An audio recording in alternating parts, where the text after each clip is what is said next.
My name is Nicole. This is AURN Digital, and welcome to Prismatik. Prismatik is a series that explores Blackness and the African diaspora. Today we're going to chop it up about misconceptions in the African diaspora. And we're going to kick it off by my fellow table mates introducing themselves. Hi, I am Reginald DeVivier. My heritage, my lineage is Brooklyn born, but my parents are Haitian. Nice. My name is Jonathan Elias, and my mother is Eritrean, and my dad is Nigerian, and I was born in Inglewood, California, West Coast. Okay.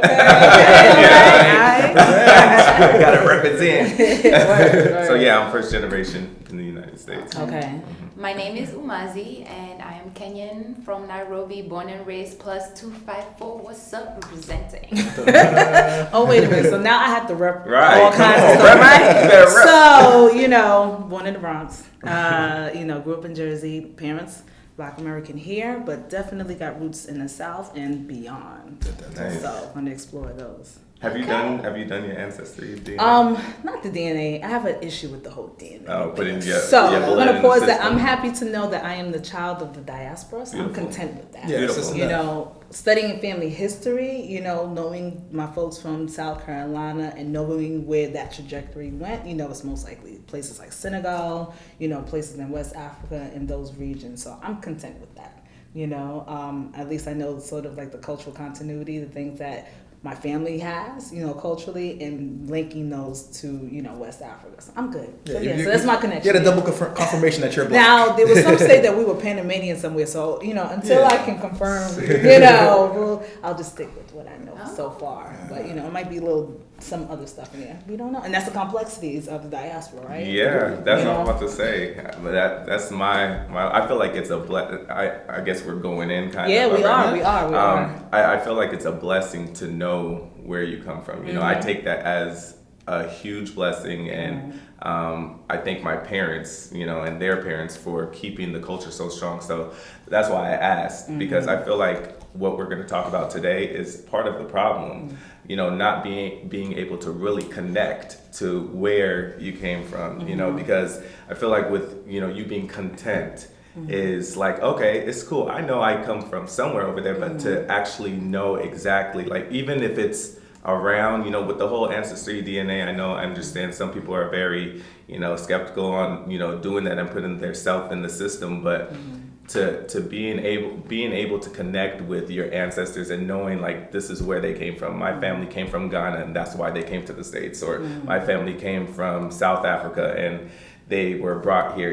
I think it grounds you and kind of, helps with broadening and opening up your mind and wanting to actually go back and do stuff, which is what we're going to talk about, I feel like, but going back to Africa and bridging that gap, that's a way to kind of bridge the gap, I feel. But we can open that. No, but that's a good way to start because, in terms of one of the reasons why I said I'm content is because, with, let's say, I'm just going to speak for not speak for, but I'm going to speak to some Black American experiences, is that, being a sort of like an aggregate of different, African, communities and tribes. It's like, wait a minute, my ancestors are a few generations removed, but they all probably came from different regions, So it's like, okay, well, maybe it's in Gambia, thinking about Ghana, thinking about Nigeria, which are distinct places, right? So, it's hard also for us to pinpoint directly, whether we do the DNA testing. And some of my issues with the DNA testing is, whether or not it's used somewhere else, right? Third party, entities, but also, just what's the trajectory? How did you come to these? That even changes, the caliber of like how they get the information and how it's evaluated. Like how do you know, okay, you can tell these groups are from Hausa, but where else? What's your barometer? Yeah. Those things change. Yeah. Right. And it's as mobile is just like how mobile culture is, so how they're interpreting, how these DNA companies are interpreting, how they get what they're getting from us. I wanted to take one just to be able to like help my friends out. I in did. the sense that, because I know where I'm from. I know where my Okay. mom is from. I know where my dad is Right. from. Like, I know the village. I know all of that. So I was going to take it and see if they tell me Nigeria, then we know there's a problem.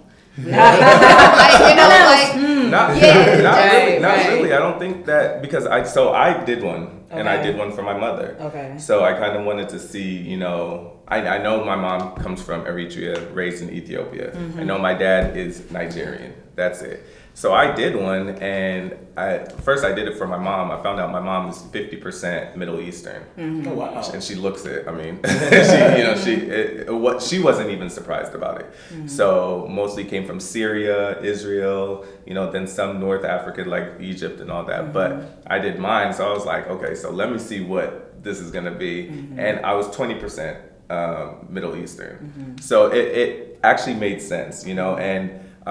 I say that to say because it really got, it pulled me closer to my heritage and my culture. And it actually was like, oh, okay, now I know exactly where my ancestors came from. I feel connected a lot more. Now I want to research more. So, like I said, opening and broadening your mind, I think that's the first step of trying to eliminate all the stereotypes and myths that have been taught onto us. Because me being first generation, there was still, stereotypes and myths taught to me about Africans. Because when I was younger, I didn't want to be African. I told my mom, "Are you a white woman?" Because she's real light, I told her, "Don't speak to me in the African language.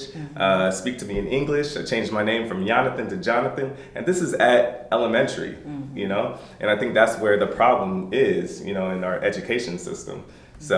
And sort of what you're saying also is that our misconceptions come from home, or just come from our individual experiences and how we see ourselves. Yes. Also, right? And I think it also leads to the idea of also the way, like, particularly being American, America is the idea of where, you really can't help but avoid the fact of where, you've got all this popular culture pumping at you where it says, Africa is this dark continent.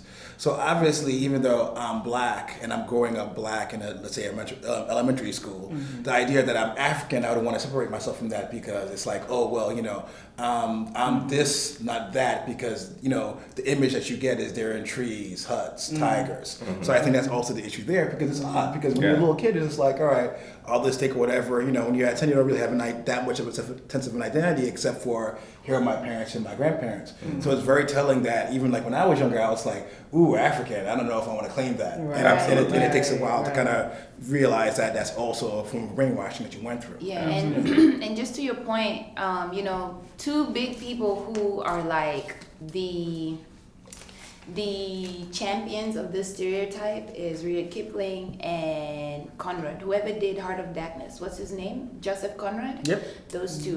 Those two authors in the 19th century when the partition was taking place. So this is after pretty much slavery has been banned across the world. So now white imperialists are looking for another way to keep on making money from the continent. So now they decide that, okay, if we cannot take them out, why don't we enslave them on their own land? And during the partition, a huge rationale that they used was the way these two authors describe the continent. So in Joseph Conrad's Heart of Darkness, he describes Africans as making people who make grunting noises, who walk on fours, who have 3 breasts, like all of these. Breasts? Yeah, no, I'm surprised Heart of Darkness is taught in this. It's taught in elementary school as like part of the curriculum. Like it's sickening. So then, like a vast continent with just the That's all 3 breasts. He's like, is this Terminator? Right. Like the description, this man was clearly mentally like disturbed because for you, where are you seeing 3 breasts? Yeah, no, it's literally but you've got to justify it. The whole Right. idea is the fact that if we're doing these atrocities, you have to make it a reason why. Exactly. Like going back to if you go a little bit, to the other side, you have the Congo where you had Belgium. So Belgium, they basically said, all right, King Leopold II was like, oh, we've got resources here, we've got rubber. Rubber is popping now for our economy. You've got all these other European nations going into Africa getting these resources. Let me get a piece of it. So for like 30 years, you had millions and millions of death. You know, it was basically like you said, it's, as opposed to bringing slavery here, well, let's keep it over there. Right. But the way he was able to do it is the fact of where, you know, they made sure that the actual sources of atrocity, the news reports, did not make it on the other side. And you've got counter propaganda where even if you hear it, it's like, well, they're lesser, so it's not that big of a deal. It's just far away. And then the missionaries contributed to the idea and image of Africa being this vast place with darkness and animals and uncultured people who need saving, and especially when you start instilling such a narrative to children, and then children are very influential when it comes to their parents and vice versa. So now you're creating like you're institutionalizing this narrative, and that's really how it became such a norm, or just to consider Africa as this dark place. And then it also doesn't help that in 1994, actually from the 80s when we got our independence, it was a lot of wars and civil conflicts. Sorry, African nations. African nations, when they got independence from like the 60s to the 80s, in the 60s to the 80s, but especially in the late 80s into the 90s, there were a lot of conflicts, really big ones. 1994, there was the Rwandan genocide. The Somalian conflict had been happening. Sudan is in crisis. Nigeria had just fought a couple of civil wars. Ghana had just fought a couple of we just got our independence. Eritrea in 93. You know, South Africa had apartheid, but before that they were literally at the brink of a civil war. So there were just all these narratives going on that really the media ran with it and really added to it. And then it doesn't help, in the late 80s there was this drought. And then Michael Jackson came up with that, "We are the world," because of the Farmine, and he just added to that. Not to say that Michael Jackson did anything wrong, but the way the media spun what he did was the consequence of that. So that whole image of booty scratcher, malnourished children, you just need aid, you're just uncultured, or not uncultured in that sense, but uncultured in a cosmopolitan way. You know, you're just babies with flies in their cheeks. Exactly. Yeah, that was the image. Yeah. That's the trajectory of how that image has just slowly built. The thing is, we do need that still, though. You know, we do need to show the world where, you know, some parts of Africa is, because some parts of Africa is like that, and they do like that. We are the world thing got millions of dollars for Africa. You know what I mean? So we do need that. But we also need to showcase the beauty of Africa, and that's what media is not doing. You know, even we were talking with Beyonce, you know, doing the whole Lion King thing in her documentary, and she's showing like little African kids running up to her and stuff like that, and showing like the villages. Yeah, that's cool, but I just came back from Ethiopia earlier this week. I was there for 2 weeks. I went to a resort. I went to the city where we had clubs pumping. People have money out there. There were mansions that I was staying at, you know, and that's what we also need to show, you know, because the diaspora out here, especially, you know, we need to find ways to connect, you know, because now if you're only showing, you know, these little kids running around with half clothes on and malnourished and flies around their face, like, these kids that live right outside, they're not trying to go to that, you know what I mean? So media needs to start focusing on the positive, you know, stereotypes of Africa as well. So, but I still think that I think it's a good balance. It's about a single you know? story. And I think also it's like, there's always a danger in telling a single story, or even like a binary story, in the sense that, you know, it's hard for, you know, well, it's not hard. Media hasn't portrayed, you know, the continent in a balance, like who we are as we are. You know what I'm saying? In the diaspora as it is. So the propaganda is global. You know, and that's why we're having this conversation, is because it's affected all of us in our respective spaces, in our respective regions. And so it's like, what do we do with that? You know, how do we exchange? How do we figure out, you know, how do we just exchange those experiences we've had, you know, get to the root of it, you know, which is this worldwide propaganda that's been in place. You know, you mentioned like, you know, all the, you know, African countries, you know, pulling away, or, you know, getting independence, and it's like, but it's always been that way. You know, in the Congo, you know, you think about all these events that happen, since the dawn of Western imperialism, and so it trickles down. And I think go back to Western imperialism. There's a disconnect because even the idea of where these countries, there's all this upheaval and all this instability, it comes from that also. So the idea of where going back to the stereotype of the baby with the fly in the cheek, they may say, oh, it's because it's a war-torn country, not realizing 20, 30 years before, you guys took all the resources out, set these structures in place, walked away and watched it collapse because you already made your money. And I think that's the disconnect there, where they kind of said, oh, these places are sad because, but not giving you a reason why historically how it became there. On the positive though, I do think that because of the way the world's going social media wise, everything's becoming flatter, so it's a little bit hard to kind of hide that. And you see that also if, like, let's say something like Afrobeat. Right. Where years ago it was seen like, well, what if you ask, let's say, the average New Yorker, but the average American, what's African music? They would have this very stereotypical idea, now of drums and but now you have this idea of where they've got clubs, they've got style, they've got this whole cultural movement happening where it's not just the idea of Jungle Book that's still happening. Right. And I think the reverse is the same for like Africans versus how we view African Americans. Because I was telling Nicole that when I was growing up, Tyler Perry movies is my representation of Black America. And I was like, that was it? Literally that. And I remember watching Baby Boy, which doesn't do you favor. I know it's a classic, but from a outside perspective, when you're seeing this bum man who can't even take care of his baby. Damn. You see, like, it's true. So when I was coming here and I was coming to college, I was excited to attend African American Thanksgiving because I want to see. I want to see soul food. I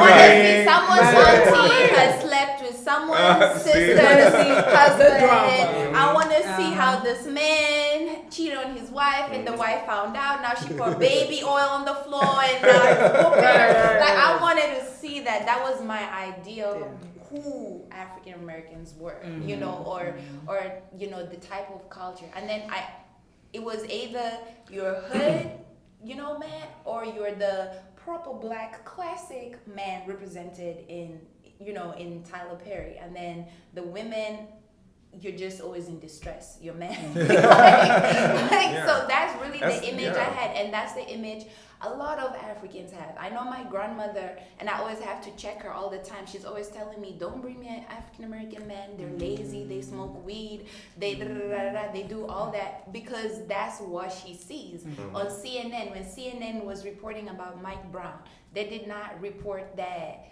The first thing they reported was that he had stolen cigars or some cigarillos or whatever and then the police shot him.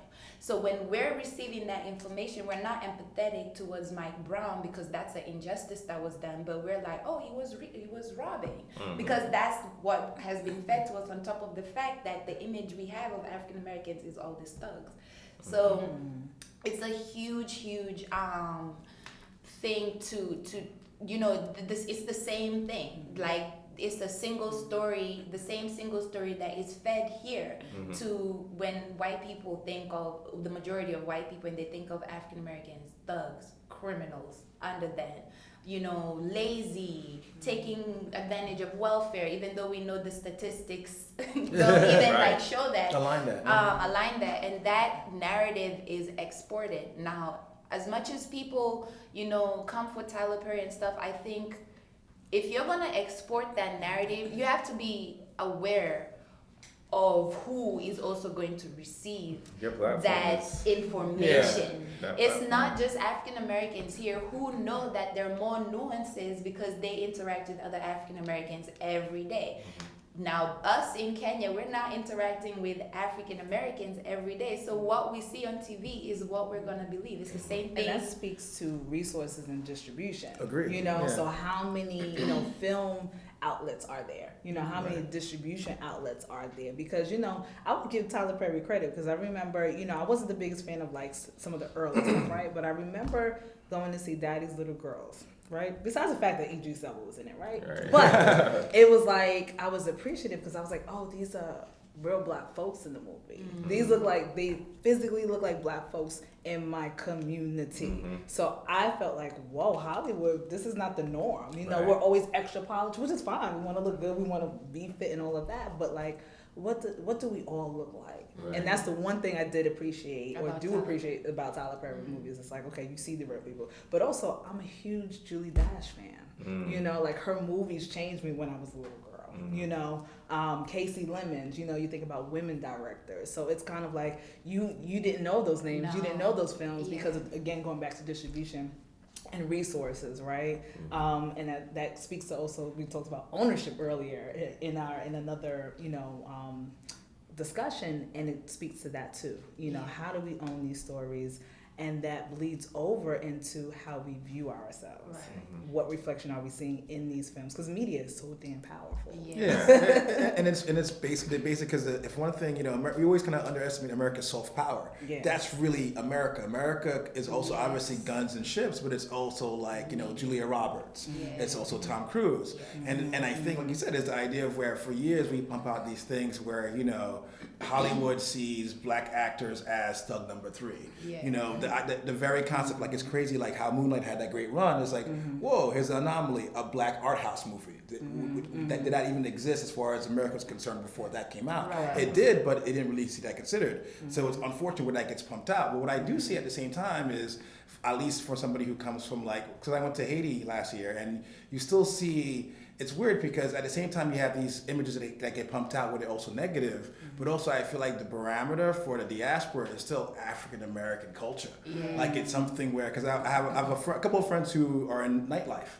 So he was telling me a story about how he was in a club in Japan and he met a dude, and he basically having a conversation with a third party. He mentioned that he was from Brooklyn, and he pulled him to the side and it's like, you're not from Brooklyn, you got a Nigerian accent. He's like, yeah, I just do that because they expect the stereotype and and he wasn't mad and he wasn't mad at the hustle, but at the same time it's telling this basically like the idea of coolness. And honestly, even American soft power period, it comes from the African American culture, like the idea of pop music, the idea of, and so it's a weird dichotomy where it's like, oh, you know, at the same time, you know, they're thug number 5 and, you know, they're harlots and, you know, they're kind of animalistic, but hey, here's jazz, here's, you know, this and After that. we took it. After we took it. Okay. So it's like, you know, you have this weird dichotomy where, you know, we're loved and hated. It's like, you know, like Paul Mooney, like, you know, nobody, you know, everybody wants to be an N-word, but nobody wants to be an N-word. And I think it goes back to the dehumanization of like African Americans. Like,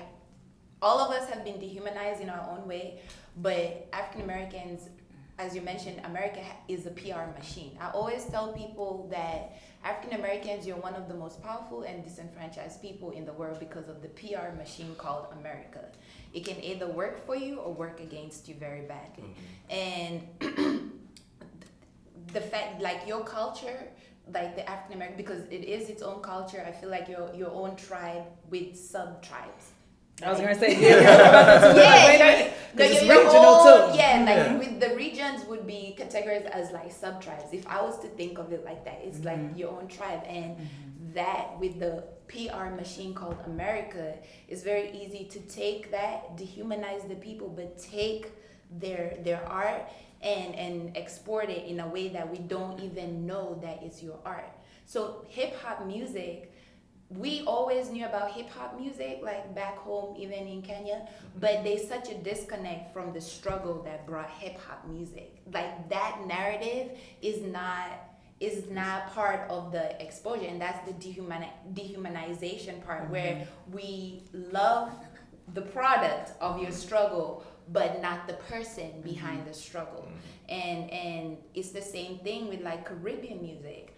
It's the opposite in the sense that the dehumanization is like I don't know if this is even a word, calypso-sizing, like Caribbean culture, where it's all like, hey, reggae, you know, I'm gonna burn the ganja, like we're just chilling, da da da. No, but everything's reggae. People don't even say everything calypso. is reggae. It's no soca, it's no it's reggae and dancehall, you see? So it's only when I came here I learned of soca. and the nuances in and also just to see the politics in the Caribbean. I'm like, oh yeah, y'all are like Africa, like They your are. people Yeah. just messing around, but we don't understand the struggle. Even my image of Jamaica is just beaches and reggae music. Even though in the reggae music videos you see the ghetto, you see the slums, you see the struggle. They sing about the struggle. Yeah. It doesn't register. It doesn't register, and it's just sad because we all appreciate each other's art, but we don't recognize the struggles that brought those arts, and that's where we just have all these I think that's ideas and of each other. I feel like that's where the cultural gap happens. The cultural differences. Like at the end, what we're talking about is stereotypes that African Americans might have for Africans, and Africans have to African Americans, and Afro Caribbeans have to Africans, type of thing. So it's a cultural gap. It's us not seeing ourselves in the other culture. When at the end of the day, we are the same. We've gone through the same thing. So just like what you said, you're like, damn. The Caribbean, like when reggae, y'all are talking about some deep struggle, shit. Some struggle. I went through that. My people went through that. So what do you think the cultural barriers are that hinder us from having, this conversation, more individualized? Ignorance. Yeah. Ignorance. And I think it goes back to, like she said, is when you're young and you have these images, you write those out. So when you're young, it's like, I'm African, I'm African American, I'm Caribbean. The institution I'm going to is telling me these are the rules or this is the play box I'm supposed to be in. And you grow up with it, and that ignorance kind of, like you said, it's a feedback loop, right? Your parents to the schooling, to your parents to the schooling. Yes. And it's a matter of kind of breaking that out, Yes. and we all have I think we all came to an awakening moment where, it could be in college, it could be even when you're like, the first time you get called a slur, the first time you come into other African Americans with different kind of nationalities, there's always that wake up moment where you kind of realize, this is not, we are kind of in this together because this greater force is kind of coming after all of us. Yeah. And also a huge barrier, as you say, is I think it's also just people, by the time you're an adult and people are trying to challenge the stereotypes, they've been ingrained in your normalcy for so long that you feel so uncomfortable being challenged. And I think that discomfort is people's fear. People don't want to be uncomfortable because if you've been told something all your life, your mother told it, your grandmother told it, and these are people you love and respect, and they could be wrong, and they are wrong in very many instances.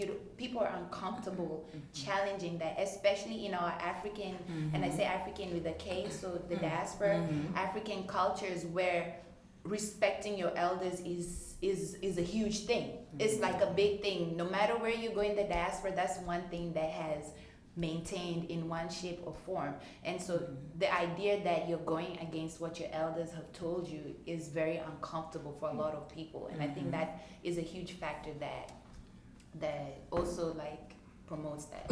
I think another barrier would be just us not knowing, like we said, ignorance, us not knowing and our history.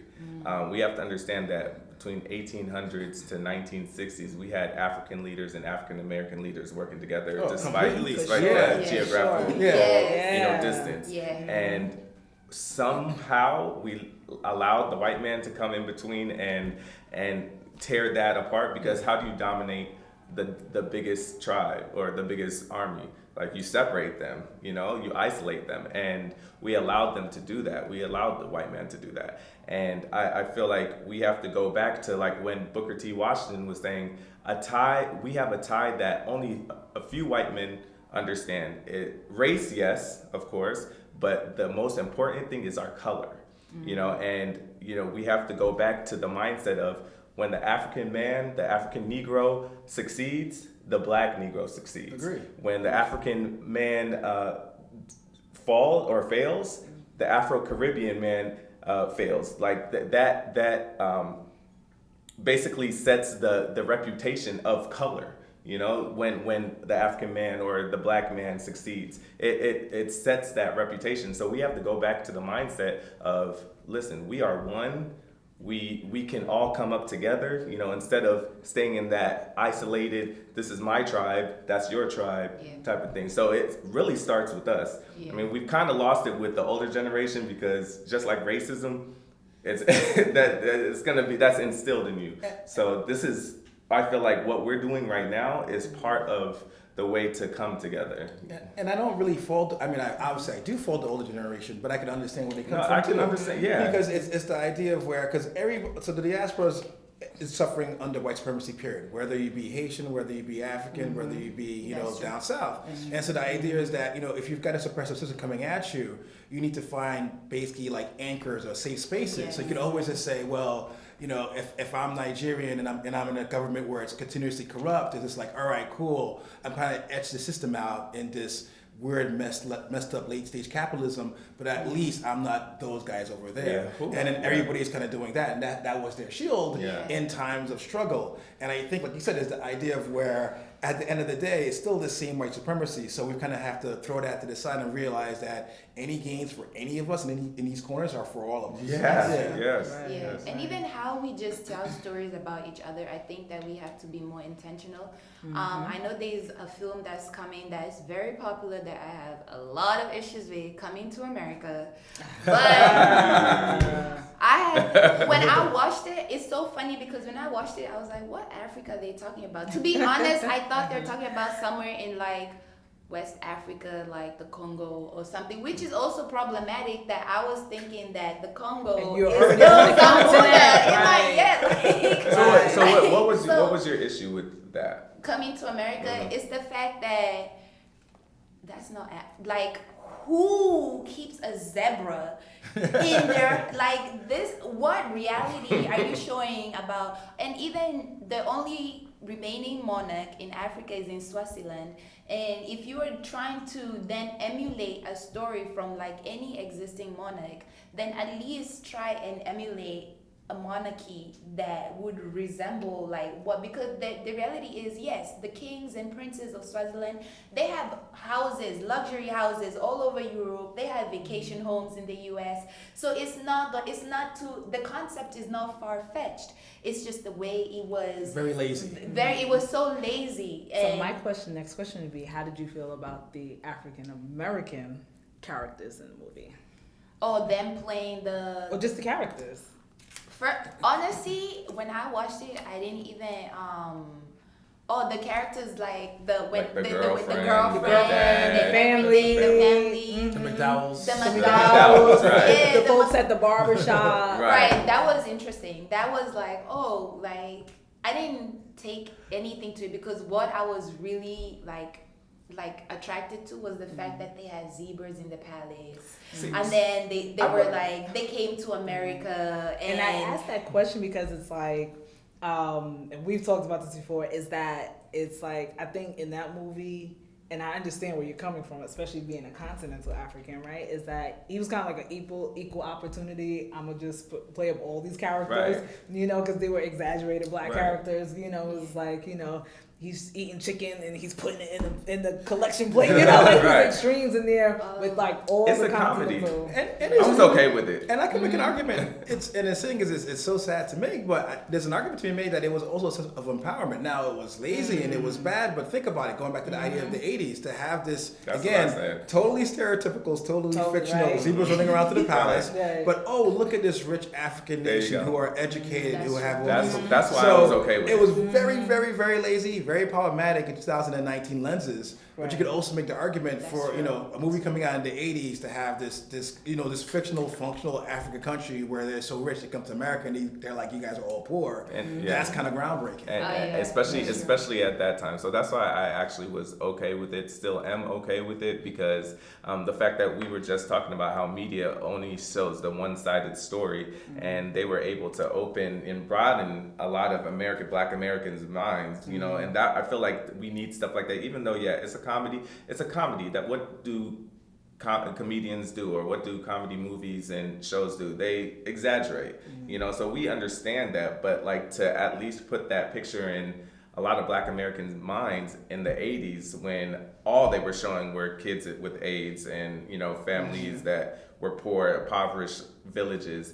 to show that lifestyle. It's like, oh, okay, wow. So they have royalty. Okay, I want to research more. Haile Selassie, wow, that's a king. You know, stuff like that. So I think Black Panther did a do you great think job. it did a great job? It did a great job. I mean, In and terms like of- you said, it's 2019. Yeah, That's so why, that's true. That's Yeah, true. that was like Coming to America was 80s, 88. yeah. I didn't even It was like know- 88 or something I like didn't that. know So it was that's that like, old, yeah. Yeah. Because I watched in the 2000s. I was like, what? You have to think Yeah, I was about, so you have to think confused. about when it Yeah, came when out. it- So I didn't, yeah. When okay, it came out that's- and how successful it was. You know, I Right. feel like that. I would have rather that come out than God Must Be Crazy. I don't know if y'all Oh, the remember. God must be crazy. You know what I mean? Yeah. If you know what I mean. If you Yeah. African, you know for real what God Must Be Crazy.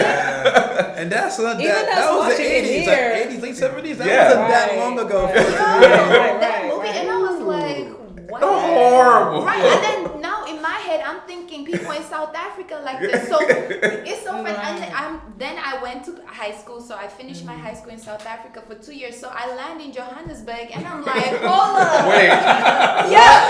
this ain't it. And I'm like, Johannesburg is more lit than Right. Nairobi. I'm Right, like, Yeah. what's good? So it's just crazy the power that media has, and I think we are at a good place with social media and with YouTube.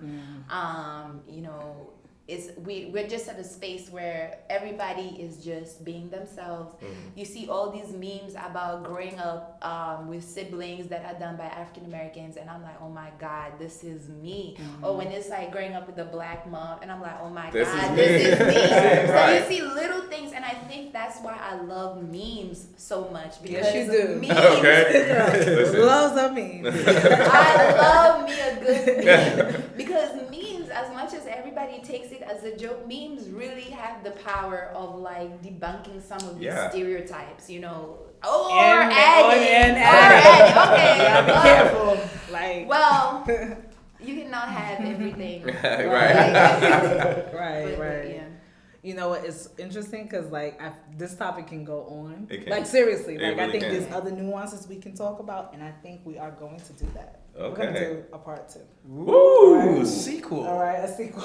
I didn't know. All right, so Overtime. we're gonna sit tight and we're gonna finish this. All right, so stay tuned, audience. Prismatik will be back.